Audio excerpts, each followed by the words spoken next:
Mr. Ravindra Kumar. He is retired director from Ministry of Water Resources. We welcome you, sir. Mr. Ravindra Kumar is retired director, Ministry of Water Resources. He is a scholarly person with a generous heart. He hails from Delhi. He did his MA from Punjab University, LLB and BSc from University of Delhi. It is really commendable that he is still offering his services as enquiry officer in various inquiries and also doing sundry work such as cadre restructuring, rectification of seniority and reservation rosters, amendment of recruitment rules in government institutions like Delhi Public Library, National Institute of Malaria Research, IIT Mumbai, IIT Delhi and IGNOU. A person of high merit and great work has contributed a lot to the society as he has an experience of many years with the Ministry of HRD, Navodaya Vidyalaya Samiti, National Council of Teacher Education, Department of Personnel and Training. He took voluntary retirement on 31st December 2016. Even after retirement, he continued exploring different fields and at present he is working as practicing advocate in CAT and services matters and is also pursuing training sessions in the areas like leave rules, LTC rules, old pension rules, conduct rules, CCA rules, general vigilance matters, handling some CAT cases, pay fixation rules, establishment rules, reservation and services rules, RTI and office procedure. So now I request our Director Sir to facilitate our worthy Chief Guest, Mr. Ravindra Kumar, with this token of regard. Sir, please. पर noting करेगा, rules जो government ने बनाए हुए हैं उसके basis पे examine करेगा और फिर वो जो भी रिप्लाई अगर जाना है तो उसको देगा। इसके बीच में दो सिस्टम और भी हैं कि मान लीजिए नीचे वाले ने तो अपनी पूरी तन्मयता से काम करके पुट अप कर दिया बॉस को, अब बॉस की मीटिंग में मिल गई और 4 बजे तक डिसीजन लेना है, तो फिर गवर्नमेंट का एक सिस्टम है कि उस पर एक अर्जेंसी ग्रेडिंग लगा दी, ठीक है, कि ये अर्जेंट है ना, तो उसे इंडिकेट करें ताकि जब बॉस के पास फाइल जाए तो बॉस को पता हो कि ये फाइल पहले करनी है, इसमें कुछ ना कुछ इंपॉर्टेंट और अर्जेंट चीज इन्वॉल्व है। जैसे पार्लियामेंट क्वेश्चन अगर टाइमली नहीं किए जाएंगे तो क्या होगा, टाइम निकल जाएगा, आंसर दिया नहीं जाएगा तो एमरजेंसी। तो बेसिकली गवर्नमेंट का सिस्टम क्या हुआ और यही सारे ऑफिस के इर्द गिर्द इंफॉर्मेशन आएगी, रजिस्टर होगी, डिस्ट्रीब्यूट होगी, है ना, फाइल में चढ़ाई जाएगी। और गवर्नमेंट का सिस्टम इतना प्रूफ है कि फॉर एग्जांपल आज आप एक चिट्ठी लिखें, है ना, आपको ये नहीं भी पता हो कि ये कौन से डिपार्टमेंट से, जैसे जब मैं लॉ मिनिस्ट्री में था तो बहुत सारे हमारे पास मिससेंट आती थी, क्योंकि जो दूर दराज गाँव में आदमी है उसको ये पता ही नहीं चलता कि ये किससे कंसर्न है ना, जो आपस में झगड़ा है उसको लगता है लॉ मिनिस्ट्री वाले निपटाएंगे, उसका झगड़ा कुछ और हो सकता है, लॉ मिनिस्ट्री का उसके कोई लेना देना, लेकिन वो लॉ मिनिस्ट्री को लिख देगा। अब मैं वहाँ पर जो कंसर्न ऑफिसर था, मेरा काम क्या था, 80% मिससेंट रिसीट्स को सही मिनिस्ट्री में भेजना, है ना, उसका झगड़ा कुछ हेल्थ से रिलेटेड, बट उसने तो लॉ मिनिस्ट्री को लिख दिया तो उसको हेल्थ में भेजना। तो कहने का मतलब ये है कि गवर्नमेंट का जो सिस्टम मैं आपको बताना चाह रहा हूँ ये है कि आप एक चिट्ठी लिखते हैं गवर्नमेंट को और 1 महीने के बाद अगर ये पूछते हैं कि साहब मेरी उस चिट्ठी का क्या हो, सेकंड, तो वो घूमते घामते उसी डीलिंग हैंड के पास पहुंच जाएगी जिस डीलिंग हैंड के पास आपकी पहली चिट्ठी हुई, है ना। अदरवाइज तो क्या होगा, गवर्नमेंट ने आज आपने चिट्ठी लिखी तो दूसरी चिट्ठी भी मिलेगी कि भाई अगर वो सो रहा होगा तो उसको अलर्ट होगा कि रिमाइंडर आ गया है, ठीक है। तो इसका मतलब क्या है, एक फाइल नंबरिंग सिस्टम बना हुआ है ना। मिनिस्ट्रीज के मतलब जो गवर्नमेंट के सारे सब्जेक्ट्स जो है वो डिवाइडेड हैं कि ये एग्रीकल्चर मिनिस्ट्री करेगी, ये हेल्थ मिनिस्ट्री करेगी, इवन हेल्थ मिनिस्ट्री के अंदर भी ये मैटर ये वाला सेक्शन करेगा, इस सेक्शन में भी ये डीलिंग हैंड करेगा। तो कहने का मतलब ये है कि गवर्नमेंट में हमने एक सिस्टम बनाया है कि अगर कोई पेपर आएगा तो उस कितने तरीके का काम ऑफिस में करते हैं, कोई स्टूडेंट्स के रजिस्ट्रेशन का करता होगा, कोई उनकी फीस से रिलेटेड करता होगा, है ना, और फिर आपके कुछ रूल्स भी बने होंगे, isn't it? कि अगर ये मैटर आएगा, है ना, तो ऐसा तो नहीं हो सकता कि हर मैटर में आपको पूरी लिबर्टी, कुछ भी डिसीजन हो सकता है। कोई ना कोई गाइडलाइंस है कि ऐसे में क्या करना है, ठीक है। तो जब आप ऑफिस में काम करते हैं तो क्या आपके यहाँ ऐसा कुछ सिस्टम है कि सपोज वो डिसीजन आपने नहीं लेना, तो आप वो डिसीजन के लिए बॉस के पास जाते हैं, बॉस के पास जाते होंगे तो कोई नोटिंग करते होंगे, आपने मुझे बताना है, बिकॉज पहले मुझे आपका सिस्टम भी तो समझना पड़ेगा ये बताने से पहले कि गवर्नमेंट में हम क्या करते हैं। आप नोटिंग ड्राफ्टिंग करते हैं, और नोटिंग ड्राफ्टिंग एक से ज्यादा चैनल से गुजरती है, और फिर फाइनल अथॉरिटी के पास जाती है। फिर आपके ये भी निर्धारित है कि कौन सा डिसीजन कौन सी अथॉरिटी लेगी, कि भाई ये डिसीजन तो यहाँ तक लिया जाएगा, फिर ये डिसीजन है इसमें तो डायरेक्टली किया जाएगा, है ना। क्योंकि गवर्नमेंट में ये सिस्टम है कि मैं जब कोई चीज़ पुटअप करता हूँ तो हर चीज़ चल के मिनिस्टर के पास नहीं चली जाएगी। हमारे यहाँ channel of submission and level of disposal, एक डॉक्यूमेंट का नाम होता है, वो हर मिनिस्ट्री में होगा, है ना, कि किस चैनल से होके गुजरेगी और किस लेवल तक जाएगी। तो जिसने पुटअप करना है उसी ने इंडिकेट भी करना है पुटअप करते समय कि साहब इस लेवल में देखनी है। अदरवाइज कैसे पता चलेगा किसी को भी, आपने बॉस को पुटअप कर दी, बॉस को कैसे पता चलेगा कि ये मुझे ही करनी है या मुझे अपने बॉस को भेजनी है। तो जब हम नोट पुटअप करते हैं तो उसमें लिखा होना चाहिए कि इसके लिए कंपेटेंट अथॉरिटी कौन, ठीक है। तो पहले गवर्नमेंट की गाइडलाइंस देखते हैं। गवर्नमेंट की गाइडलाइंस क्या कहती है? लंबे लंबे सेंटेंस नहीं लिखने, डिफिकल्ट वर्ड नहीं लिखने। एक हमारे यहाँ कंसेप्ट होता है फॉग इंडेक्स। फॉग आपने देखा होगा सर्दियों में हो जाता है, मैं एक बड़ा सा सेंटेंस बोलूँ आपकी समझ में नहीं आएगा, है ना, या एक बड़ा सा शब्द बोलूँ तो भी आपकी समझ में नहीं आएगा। तो कहने का मतलब ये है कि हमारा पर्पस बेसिकली क्या है? पर्पस है अपनी बात को कन्वे करना। तो सेंटेंस में 12 से ज़्यादा वर्ड ना हो, नहीं तो जैसे जैसे बढ़ते जाते वैसे वैसे फॉग बढ़ती। और किसी भी पैराग्राफ में 8 से लेके 10 लाइनों से ज़्यादा ना हो। अदरवाइज क्या होगा, मान लीजिए पूरी पेज के ऊपर अगर एक ही पैराग्राफ हो तो पढ़ना बड़ा टीडियस लगता है। अगर वो ब्रेक हो हर थॉट अलग पैराग्राफ में हो तो इट इज ईजी, ठीक है। चलिए देखते हैं गवर्नमेंट क्या कहती है। फैकल्टी की अटेंडेंस शीट मांगना है। Identify faults commonly noticed in notes. इसमें गवर्नमेंट ने लैंग्वेज को ध्यान में रखते हुए बहुत सारी चीजें बताई है। फिर quantum of notice.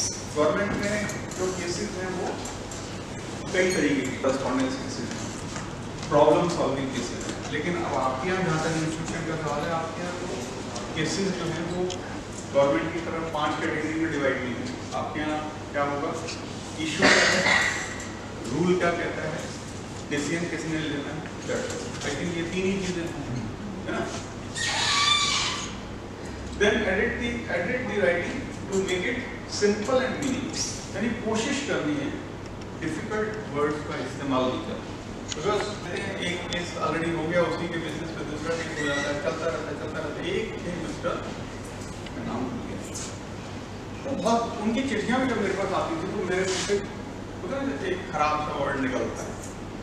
Because 4-5 page की चिट्ठी 8 फॉन्ट में लिखी हुई और इतने डिफिकल्ट वर्ड्स की मुझे डिक्शनरी कंसल्ट करनी पड़ती है। जबकि मैंने dictionary 4 bar A to Z पढ़ी है, ऐसा नहीं है कि मोस्ट ऑफ द वर्ड्स नहीं पता है, बट डिक्शनरी कंसल्ट करनी पड़ती है। जब कैट में केस उनका चला तो जज ने एक सवाल पूछा और उन्होंने जलेबी बनानी शुरू की। फिर जज ने दूसरा सवाल पूछा कि भाई मैं ये पूछ रहा हूँ, फिर उन्होंने once upon a time layer जज ने रिजेक्ट कर दिया। वो आदमी हाईकोर्ट ने लताड़ लगाई कि भाई 27 केस एक तरफ डिसाइड हो गए हैं, इसको तुमने रिजेक्ट कैसे कर दिया? दरअसल इसको रिजेक्ट कर दिया बिकॉज जज वाज फ्रस्ट्रेटेड कि यार पूछ रहा हूँ कुछ बता रहा है, लंबी लंबी कहानी, उसने तक आके रिजेक्ट कर दिया था। हाईकोर्ट ने उसको मेरिट दोबारा से उसकी फेवर में जजमेंट दिया। ऐसा नहीं हो सकता कि 27 केस अलग हो गए तो clearly because I am not able to explain my case मेरा रिजेक्ट कर दिया जाता है। बट मैं आपको जो बताने की कोशिश कर रहा हूँ कि ज़्यादा अंग्रेजी बोलने की वजह से उसका रिजेक्ट हो। तो कहने का मतलब ये है कि हमारे को करना क्या है, सिंपल जो भी लैंग्वेज होती है, अगर मैं हिंदी यूज़ करता हूँ तो हिंदी और इंग्लिश यूज़ करता हूँ तो इंग्लिश, मुझे अपनी बात को सिंपल शब्दों में कहना, ये एक गाइडलाइन है, ठीक है। स्ट्रक्चर्ड नोट हम आगे देखेंगे। गवर्नमेंट ऑफ इंडिया में 4-5 डेफिनेशन है जो हमारे को इम्पोर्टेंट है। नोट क्या होता है, तो जैसे आपको नोट के बारे में तो आइडिया है ही कि नोट बेसिकली क्या होता है ना। फाइल में 2 पोर्शन होते हैं, नोट पोर्शन, कॉरेस्पॉन्डेंस। जहाँ रिलेट ना हो तो प्लीज आप मुझे बताएं, है ना। कहीं पर ऐसा लगे कि साहब हमसे रिलेट नहीं हो रहा है तो आप मुझे बताएं, है ना। पता चला मैं मेरी कहानी टेंजेंट चल रही है। File, I think file also you know. Government of India में इसमें 2 चीजें और होती हैं, अपेंडिक्स टू कॉरेस्पॉन्डेंस और अपेंडिक्स टू नोट्स। वो मैंने निकाल दिए थे स्पेसिफिकली बिकॉज मुझे पता था आपके यहाँ ऐसा कुछ नहीं होता होगा, है ना। गवर्नमेंट में क्या होता है, मान लीजिए मेरे पास एक कोर्ट केस है तो फाइल की गाइडलाइंस क्या है कि मुझे फाइल अगर 150 पन्ने हो जाए तो दूसरा वॉल्यूम खोल। अब मेरे पास कोर्ट केस आया जो कि 1000 पेज का है ना, तो लेकिन उसकी रिट पिटीशन 26-27 पेज की और इम्पोर्टेंट एडिशंस जो है टोटल मिला के 50-60 पेज की। जो बाकी मटेरियल है जिसको जनरली कोई नहीं देखता अंडर सेक्रेटरी के बियॉन्ड, उसको मैं अपेंडिक्स टू कॉरेस्पॉन्डेंस में डाल देता। किसी को जरूरत होगी तो देखेगा, नहीं तो फाइल में नहीं रखना। तो ऐसे ही नोट्स पोर्शन के एक्सप्लेनेटरी नोट्स और कॉरेस्पॉन्डेंस में लेंथी एंक्लोजर वो हम अपेंडिक्स में लगाते हैं, इसलिए मैंने आपके उससे स्टार्ट किया। डॉकेटिंग जो है हम गवर्नमेंट में डिफाइन करते हैं, ये कि जब आप ऑफिस में नोटिंग करते हैं तो कुछ सीरियल नंबर वगैरह देते हैं क्या? सीरियल नंबर, है ना। क्योंकि गवर्नमेंट में जब हम नोटिंग करते हैं तो क्या होता है, जैसे फाइल खोली तो जो पहला पेपर होगा उसे हम पेपर अंडर कंसिडरेशन कहते हैं और वही फाइल का सब्जेक्ट भी होगा। तो उसको हम सीरियल नंबर 1 देकर जितने पेजेस होंगे उसके मेंशन कर देंगे। जब हम उस कॉरेस्पॉन्डेंस की डिटेल्स यानी सीरियल नंबर और किस पेज पर नोट्स पोर्शन में लिखते हैं तो इसको हम डॉकेटिंग कहते हैं, गवर्नमेंट की डेफिनेशन, ठीक है। नाउ लेट अस सी कि नोटिंग की गाइडलाइंस क्या है ना। ये तो अभी हमने जो बैकग्राउंड है हमारा, गाइडलाइंस क्या कहती है, action will be so organized that it results in speedy and correct decision. यानी लिखने वाले को ये पता होना चाहिए कि इशू क्या है ना, रूल क्या है, कौन अथॉरिटी है, उसको, ताकि स्पीड और एक्यूरेसी, ठीक है। दूसरी चीज गवर्नमेंट में जो बड़ी इंपॉर्टेंट है वो ये है कि the higher the officer the higher the responsibility, है ना। अगर मुझे लगता है कि मेरे पास जो पेपर आया है ये अर्जेंट है या इसे मुझे खुद ही डिस्पोज ऑफ कर देना चाहिए, तो मुझे क्या करना चाहिए, उसे मार्क नहीं करना चाहिए, है ना। Majority of the important papers I should dispose of at my level and mark comparatively lower important cases to the. जैसे मान लीजिए सपोज बहुत इंपॉर्टेंट केस मैंने नीचे मार्क कर दिया और मैं भी भूल गया और नीचे वाला भी भूल गया, तो दोनों डूब जाएंगे, क्योंकि बॉस को तो याद रहना है ना। तो जनरली क्या करते हैं हम लोग, अगर इम्पोर्टेंट हो फाइल मंगाई, कोशिश करनी खुद ही करते हैं। तो आपके यहाँ भी अगर कोई हायरार्की है ना, तो जो सुपीरियर ऑफिसर है उसकी कोशिश होनी चाहिए कि जो ऐसा मैटर है जिसके डिले होने में इम्प्लीकेशन है खुद ही डिस्पोज हो, बाकी नॉर्मल रूटीन में चले, ठीक है। तीसरी गवर्नमेंट में गाइडलाइंस क्या है, number of levels at which the case is examined will be reduce to the minimum. Government में क्या है कि अगर मिनिस्टर तक केस जाना है तो 4 लेवल से ज़्यादा नहीं देखा जाए। तो जैसे मैंने आपको बताया डॉक्यूमेंट करना, channel of submission and level of risk, यानी अगर अंडर सेक्रेटरी ने देखा है तो फिर डिप्टी सेक्रेटरी नहीं देखेगा, डायरेक्टर भी नहीं देखेगा, फिर जेल देखेगा, फिर सेक्रेटरी देखेगा, फिर मिनिस्टर देखेगा। और सेक्रेटरी तक जाना है तो 3 लेवल तो फिक्स है। अल्टरनेटिव काम इस तरीके से बांटे जाएंगे कि कुछ पेपर ये इनिशिएट करेगा, कुछ वो इनिशिएट करेगा, सो दैट जो मिनिस्टर तक जाना है किसी भी हालत में 4 लेवल से ज़्यादा नहीं। ठीक है। पेपर वर्क भी केप्ट एट एसेंशियल मिनिमम। इसका तरीका क्या होता है, जैसे मान लीजिए आपकी आपस में भी ऐसी सिचुएशन होती होगी कि आपकी तनख्वाह ड्रॉ करनी है and somebody else is responsible for drawing, ऐसा होता होगा। आप लोगों की जो तनख्वाह आपकी में से भी बनाता होगा, है ना। मान लीजिए किसी ने कोई पेपर दिया और उसके पेपर पे डिफेक्ट, तो गवर्नमेंट में क्या होता है, एक तरीका तो ये होता है उस पर एक नोट चढ़ा के वापस भेज दिया, है ना। अकाउंट्स वाले क्या करते हैं, उसी पेपर पे लिखा कि इसमें ये प्रॉब्लम, और फिर वो लिख के करेक्ट करेंगे। अब क्या होगा, उसका टाइम भी लगा, उसकी एनर्जी भी लगी, पेपर भी लगा। दूसरा तरीका क्या है, फोन अवेलेबल, है ना। मान लीजिए किसी कोलीग का केस है, गलत आ गई, तो एक तरीका ये भी हो सकता है कि आप उसे फोन करें कि भी जाके ठीक कर दें, तो नोटिंग खर्च कम होगी, टाइम खर्च कम होगा। तो पेपर वर्क मिनिमम पॉसिबल, जहाँ जहाँ उसकी कटौती की जा सकती है वहाँ पर। Least possible time will be taken in examination and disposal of cases. कभी कभी क्या होता है, हम परफेक्शन में लग जाते हैं, है ना, अच्छी सी लैंग्वेज नहीं बनती, तो कभी कभी खराब भी चलेगी, है ना। जैसे मैं यूपीटी में था, तो एक बार हमारे बॉस ने कहा कि आजकल जो है हमारे जो नोट्स आते हैं वो एडिट करने की जरूरत पड़ती है। तो नॉर्मली हमारे यहाँ जो वर्कलोड था वो महीने में 40 से 45 केसेस, एसीसी का मतलब होता है पीएम, होम मिनिस्टर और एडमिनिस्ट्रेटिव मिनिस्टर, वहाँ तक जाने होती है केसेस। तो मैंने कहा कि 95 केसेस पर मंथ आ रहे हैं, तो अगर मान लीजिए मैं न क्लियर करूँ तो जैसे नाली में से सड़ने की स्मेल आती है ना, ऐसी आनी शुरू हो जाएगी। बिकॉज कैबिनेट सेक्रेटरी पूछेगा अगले हफ्ते कि केसेस डिले हो रहे हैं, तो मैंने कहा आप ऐसा करो, एक नोट लिखो, मैं एडिट कर देता हूँ। ऐसा नहीं कि मेरे को अच्छी इंग्लिश लिखनी नहीं आती, बट सवाल ये है कि अगर 95 केसेस आएंगे तो जो मिनिस्ट्री से लैंग्वेज आ रही है काफ़ी हद तक वही चली जाएगी। मैं उतनी अच्छी एडिटिंग नहीं कर सकता जैसे शेक्सपियर करता। जब 40 से 45 केसेस आएंगे तो आपको एडिटेड नोट मिलेंगे। तो कहने का मतलब ये दोनों चीजें ध्यान रखनी है।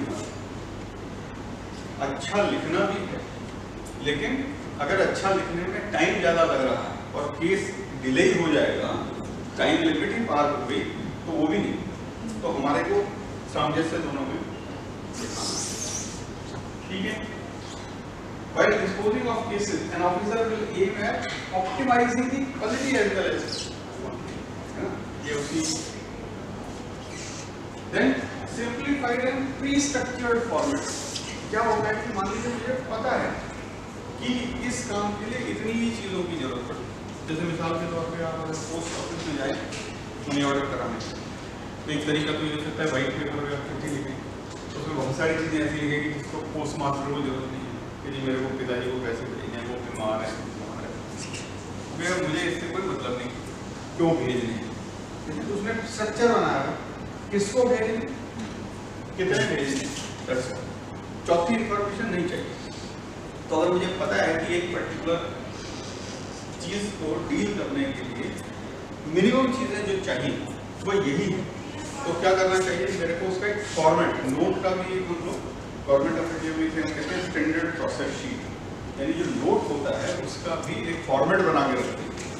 एलटीसी इसने लिया कि एलटीसी उसने लिया, लीव इसने ली कि उसने ली, इट डजंट मैटर, नाम बदलना है, डेस्टिनेशन बदलना है और नया नोट तैयार। बिकॉज फालतू नहीं लिखना, कम भी नहीं लिखना, पता ही है कि हाँ एक एलटीसी के नोट में मुझे क्या क्या प्री डिटरमिन्ड पॉइंट्स कैच करने, ठीक है। तो आपने यहाँ इस तरीके के डेवलप कर, किसी भी नोटिंग में 3 चीजें होती हैं, बैकग्राउंड, एनालिसिस और सजेशन। मान लीजिए आपके पास पेपर आया, तो पेपर में जो भी प्रॉब्लम रेज की होगी उसका कुछ बैकग्राउंड हो। मान लीजिए चौकीदार छुट्टी चला, तो अब चौकीदार छुट्टी चला जाए बेसिकली आप लोग क्या करते हैं, दूसरा आदमी वो करेगा, ठीक है। देन कंसिस्टेंसी ऑफ अप्रोच, आज जो डिसीजन लिया और कल जो डिसीजन लेने उसमें आपस में ये नहीं कि कल तक कुछ और कर रहे थे, आज सडनली कुछ और कर रहे हैं। हिस्टोरिकल और एविडेंशियल वैल्यू, ये एडिशनल इम्पोर्टेंस, ठीक है। प्रोसेसिंग में ये सब आप वैसे करते होंगे, बट फिर भी डिस्कशन के लिए कि जैसे मान लीजिए ऐसा तो नहीं होता होगा कि कोई पेपर आया स्टेट अवे आप उसे वैसे नेचुरली उसे फाइल में लगाते हो, फाइल की पेज नंबरिंग करते हो, पेज नंबरिंग नहीं होती आपके यहाँ। तो मान लीजिए कल को अगर कोई पेज बीच में से मिस हो जाए क्या होगा? सपोज आपको लगा कि यार ये डिसीजन पसंद नहीं आया, चिमनी फाइल हो गई, चिमनी फाइल समझते हो? सर ये हम लोग के कौन जिम्मेवार होगा? ड्राफ्ट होते हैं हमारे पास, बट उसको नंबरिंग नहीं की जाती। जैसे कोई डिसीजन आज आया तो ड्राफ्ट रहेगा हमारे पास, बट उसको हम नंबर नहीं डालते उसके ऊपर, पेज नंबर नहीं डालते। Page number. तो मान लीजिए आज 110 पेज में फाइल है, कल को 108 रहे, कोई 2 पेज निकल जाए, कैसे पता चलेगा कि इसमें कल तक 110 पेज और आज 108?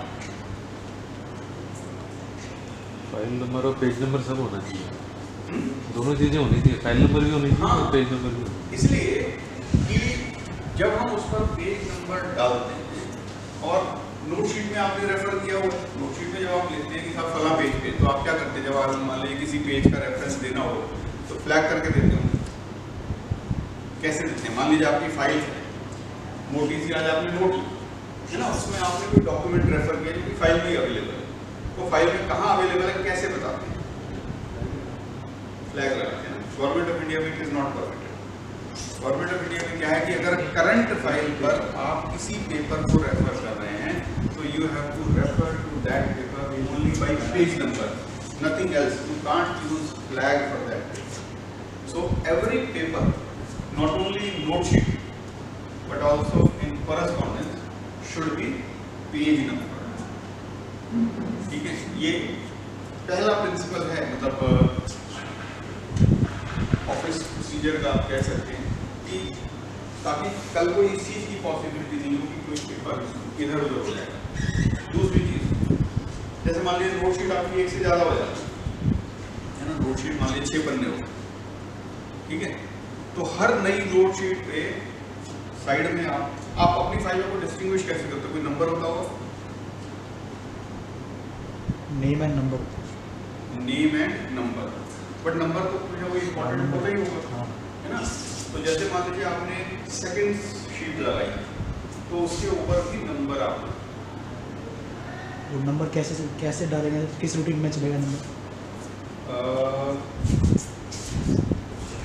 अगर फाइल में नंबरिंग होंगे तो फिर इसका एक नोटिंग भी होगी, इंडेक्स भी होगा, किस नंबर पे क्या। भाई जैसे मान लीजिए ये आपकी नोट शीट है, तो जब हम फाइल शुरू करते हैं तो हम क्या करते हैं? राइट एंड टॉप कॉर्नर पे नंबर लिखते हैं उसका, और मिडिल में उसका लेफ्ट साइड को उसका सब्जेक्ट लिखते हैं, मिडिल में जिस भी सेक्शन का है, एडमिनिस्ट्रेशन, अकाउंट्स, व्हाटएवर, ठीक है। तो जिस समय ये नोट शीट ठीक हो गई, इसके पीछे भी ठीक है, मान लीजिए पेज 3 ऑफ नोट शीट आया, तो दोबारा से आपको नंबर देना, तो इसलिए जरूरी होता है गवर्नमेंट में फाइल एक ऑफिसर से दूसरे ऑफिसर के पास जाती है। मान लीजिए कोई नोट शीट निकल के कॉरिडोर में गिर जाती है, कैसे पता चलेगा ये नोट शीट कौन सी फाइल थी? Start with the data is very important and